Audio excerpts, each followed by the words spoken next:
भारत का तारीखी security failure, मकबूजा Kashmir के सयाहती मुकाम पहलगाम में नामालूम अफराद का हमला, अंधाधुंध फायरिंग से 27 अफराद हलाक, मुतअद्दिद जख्मी, हलाकतों में इजाफे का खदशा, लाशें और जख्मी अस्पताल मुंतकिल कर दिए गए। हस्ब रिवायत भारतीय मीडिया का मन घड़त प्रोपेगेंडा जारी। भारतीय मीडिया और रॉ से जुड़े सोशल मीडिया अकाउंट्स ने पाकिस्तान के खिलाफ जहर उगलना शुरू कर दिया।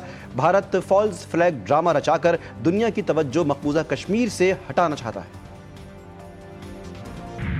पाकिस्तान आलमी स्ट्रेटेजिक मसाइल पर तामीरी मुकालमे के लिए पुरअज़्म। Centre for international strategic studies में भारतीय हुई टेक्नोलॉजीज़ के दौर में न्यूक्लियर डिटरेंस के उन्वान से आलमी कॉन्फ्रेंस हुई। Chairman joint chief of staff committee general Sahir Shamshad Mirza ने कॉन्फ्रेंस से खिताब में कहा कि जनूबी एशिया में अमन और इस्तेहकाम, बाहमी इक़दामात और जौहरी ख़तरात में कमी से ही मुमकिन है।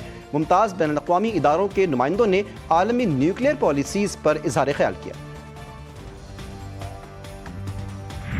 पंजाब में सबसे कम गैस फराहम और सबसे ज़्यादा इस्तेमाल करने वाला सूबा बन गया। माली साल 2023-24 में पंजाब ने सबसे ज़्यादा 42.16%, सिंध ने 42%, खैबर पख्तूनख्वा ने 6% और बलूचिस्तान ने 10% गैस इस्तेमाल की। पंजाब ने औसतन यौमिया 1 अरब 40 करोड़ मकब फिट गैस इस्तेमाल की, जबकि पंजाब ने सबसे कम सिर्फ 2% और सिंध ने सबसे ज़्यादा 49% गैस फराहम की।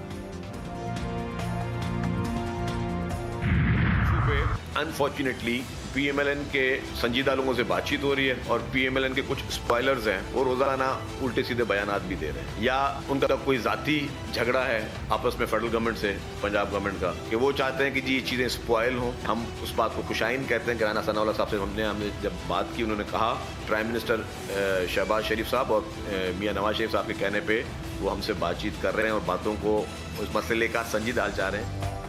कैनाल्स के मामले पर पीपल्स पार्टी अपने मौके पर कायम, चाहते हैं सिस्टम और असम्बलियाँ चलें। हमारे लिए आसान है, आज हुकूमत को खुदा हाफिज कह दें। सीनियर सूबाई वजीर शर्जील इनाम मेमन की धमकी, कहते वफाक से बैठकर मुज़ाकरात के लिए तैयार है। राना सनाउल्लाह से आज बात हुई है, उम्मीद है हल निकल आएगा। इस मसले पर लोगों के खदशात जायज़ हैं। पीपल्स पार्टी जो भी फैसला करेगी अपनी मर्जी से करेगी। वज़ीर-ए-आज़म शहबाज शरीफ तुर्किया के 2 रोज़ा दौरे पर अनकरा पहुँच गए। अनकरा के हवाई अड्डे पर तुर्किया के वज़ीर दिफा ने इस्तकबाल किया। इस मौके पर deputy governor Ankara, Pakistan Turkiye culture association के सदर बुरहान क़याद तुर्क भी मौजूद थे। वज़ीर-ए-आज़म शहबाज शरीफ तुर्क सदर रजब तैयब एर्दोगान से मुलाकात करेंगे। शहबाज शरीफ तुर्किया के सरमायाकारों और कारोबारी वफूद से भी मिलेंगे। नायब वज़ीर-ए-आज़म इसहाक डार, वज़ीर इत्तलात अता तारड़ और मुआविन खुसूसी तारिक फातमी वज़ीर-ए-आज़म शहबाज शरीफ के साथ हैं।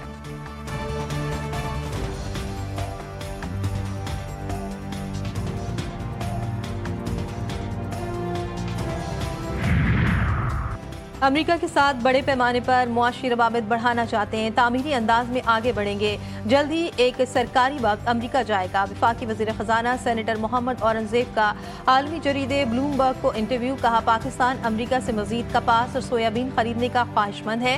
गैर टैरिफ रुकावटों को ख़त्म करने पर बातचीत जारी है ताकि अमरीकी मसनूआत के लिए पाकिस्तानी मंडियों के दरवाजे खुल सकें। पाकिस्तान में अमरीकी फर्म्स की सरमायाकारी को खुश आमदीद कहेंगे।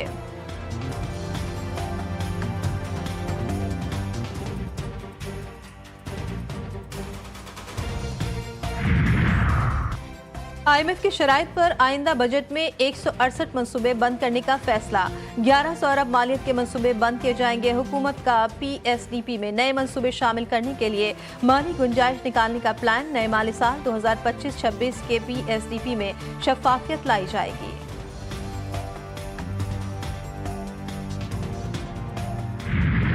रहमान साहब की तरफ से कुछ भी नहीं आया, कोई फ़ोन नहीं आया, हमें बताया नहीं बाज़ाब्ता तौर पे कि उनका क्या फ़ैसला हुआ और किस सिमत में हुआ। क्या ये फ़ैसला ऐसा है कि वो लॉन्ग टर्म का इतिहाद नहीं करना चाहते, या ये वो अलाइंस जो हमारा बना हुआ है उसका हिस्सा नहीं बनना चाहते। जहाँ तक मौलाना साहब का ताल्लुक़ है, उनके साथ हमारी पार्टी के सीनियर रुकनमा जाते हैं, उनसे बात करते हैं।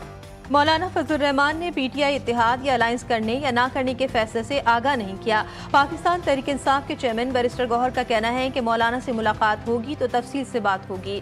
PTI बड़ी सियासी जमात है, इख्तिलाफ चलते रहते हैं।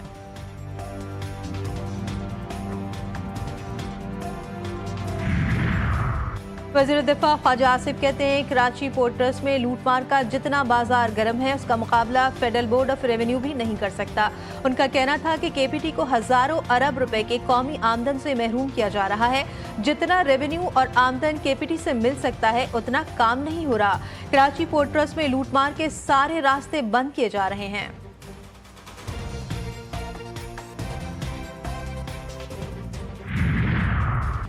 आज भी बानी पीटीआई की बहनों को मुलाकात की इजाजत ना मिली। अडियाला जेल के अंदर नहीं जाने दिया गया। नौरीन खान, उस्मा खान और बानी के कजन कासिम खान अडियाला जेल के गेट पर पहुंचे मगर मुलाकात ना हो सकी। एडवोकेट फैसल चौधरी, नईम हैदर पंचोता, उस्मान गिल भी बानी पीटीआई से मिले। एडवोकेट फैसल चौधरी ने मीडिया से गुफ्तगू में बताया, बानी ने कहा 26वीं तरमीम के बाद जो हो रहा है उस पर लीगल कमेटी और पार्टी क़यादत चीफ जस्टिस को खत लिखेगी। उनका कहना था कि हमारी बानी से सियासी उमूर पर भी बातचीत हुई। बाहर होने वाली मुख्तलिफ पेशरफ्त पर भी उन्हें आगाह किया गया।